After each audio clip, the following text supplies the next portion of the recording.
தம்பி கீழே இறங்குப்பா, தம்பி கீழே இறங்குப்பாரு. ഞാൻ മോനെ മര്യാദക്ക് ഇറങ്ങിക്കോ, ഇറങ്ങി ഇറങ്ങി ഇറങ്ങി ഇറങ്ങിക്കോ. എടാ അത് ഇത്തിരി വയസ്സായിട്ടുള്ളൊരു ചേട്ടനാ, അതൊരു പയ്യനല്ല, അതൊരു ചേട്ടനാ.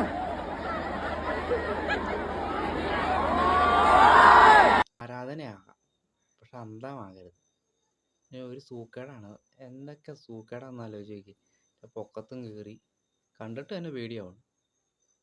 ഓരോരുത്തന്മാർ വിജയുടെ കേസാണെങ്കിലും ഈ വേടൻ്റെ കേസാണെങ്കിലും തന്നെ. അപ്പോൾ അദ്ദേഹം അവരൊക്കെ ജനപ്രിയ ആൾക്കാരൊക്കെയാണ്, അവരോട് ആരാധന ഇഷ്ടം ഉണ്ടാകും. എന്നുവെച്ച് കാണാം, അവരെ കണ്ടാലാണ് ഈ കഞ്ഞി കുടിക്കുകയുള്ളൂ. അല്ലെങ്കിൽ അവരെ ഒന്ന് കാണണം എന്ന് പറഞ്ഞുകൊണ്ട് ഈ മാരി പൊക്കത്തൊക്കെ പിടിച്ച് വലിച്ചു കയറി താഴെ വീണല്ലോ, കൈകാലം ഒടിഞ്ഞാലോ അല്ലെങ്കിൽ ആൾ പൊട്ടാലോ അവരോ തന്നെ പോകുള്ളൂ. വേടനൊന്നും സംഭവിക്കില്ല, അല്ലെങ്കിൽ വിജയിക്കാനൊന്നും സംഭവിക്കില്ല. പോകേണ്ടവർ കൂടെ അവർക്കും അവരുടെ കുടുംബത്തിനേ പോകുള്ളൂ.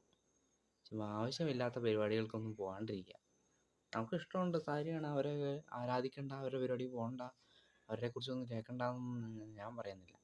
പക്ഷേ ഈ മാതിരിയുള്ള കോപ്രായം അവരെ കണ്ടില്ലെങ്കിൽ എനിക്ക് പറ്റുള്ളൂ. അവരെ കാണാൻ വേണ്ടി ഷോയ്ക്കും വേണ്ടി ഈ സാധനത്തേലൊക്കെ പിടിച്ച് വലിഞ്ഞു കയറി നിന്ന് കഴിഞ്ഞാൽ താഴെ വീണ് കാര്യം കൈ ഒടിഞ്ഞു കഴിഞ്ഞാൽ പോകേണ്ടവർക്കേ പോവുള്ളൂ.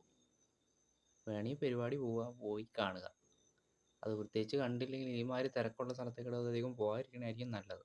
പ്രത്യേകിച്ച് കൊച്ചു കുട്ടികളൊക്കെ. ഇതൊക്കെ ഒരു പ്രായമായൊരു വ്യക്തിയാണ്, എന്തോ സാധനം കഴിച്ചിട്ടെങ്ങാണ്ടാന്ന് തോന്നുന്നു, എന്തോ കഴിച്ചിട്ടുണ്ടോ ഇല്ലയോ എന്തോ. പഴയമാരുള്ള സാഹസങ്ങളൊന്നും കാണിക്കാണ്ടിരിക്കുക. കാരണം നമ്മളെ ഓർത്തൊരു കുടുംബമുണ്ട്, അതുപോലെ തന്നെ മക്കളും ഭാര്യയും കുടുംബവും കുട്ടികളും അച്ഛൻ അമ്മ അനിയത്തി ഇവരൊക്കെ ഉണ്ട്. നമുക്ക് പോവുകയാണെങ്കിൽ നമുക്കും അവരുടെ കുടുംബത്തിനേ പോകുള്ളൂ. വേടൻ്റെ കുടുംബത്തിനോ അല്ലെങ്കിൽ വിജയുടെ കുടുംബത്തിനോ ഒന്നും സംഭവിക്കത്തില്ല.